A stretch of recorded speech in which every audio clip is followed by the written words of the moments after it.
Ayan. May nagpaluto ng pansit. Security guard. Magsiswimming daw sila. Security guard ng UARM Hospital. So, nagkontrata isang malaking bilao na pansit, bihon with canton.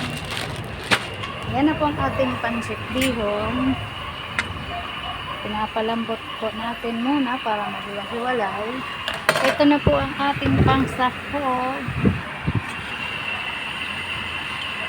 Iba't ibang klaseng gulay at ay ng manok at manok. Lulutuin po natin yan. Dapat po nakasara na ako ngayon. Pero dahil may nag-order,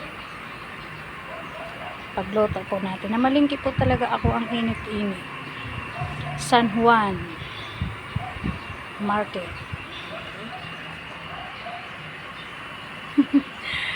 Sino pong magpa-order dyan, magpaluto, pag may party, may okasyon, pwede po kayo sa akin mag-order.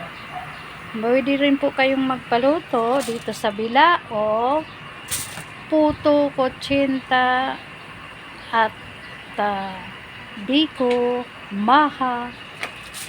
Dito po, all in one.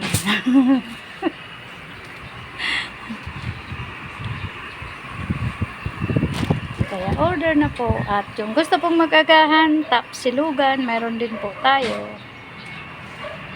Taran! Bukas may luto po ako, linggo. Magluluto po tayo bukas kasi nakikiusap yung mga customer natin. Dapat daw po ay may agahan. Dahil wala silang makainan. Gutom din kaming lahat. Pati ako, panay ang balik ko sa 7-Eleven para lang makabili rin ng makakain. Kaso, sa 7-Eleven, ubos-ubos din lagi ang rice lang naman at saka chicken ang nabibili ko. Ayan, pinapalambot na po natin yung bihon. Kasi tapos ko na po isang kutsa yung kanyang sahog. Inano ko na po siya. Tapos, niluto ko na siya, tapos hinango. So, mamaya, pag malambot na yung ating bihon, hahalo po natin yan dyan. Hiwalayin po muna natin yan mga ka-idols. Guys, mamaya naman po.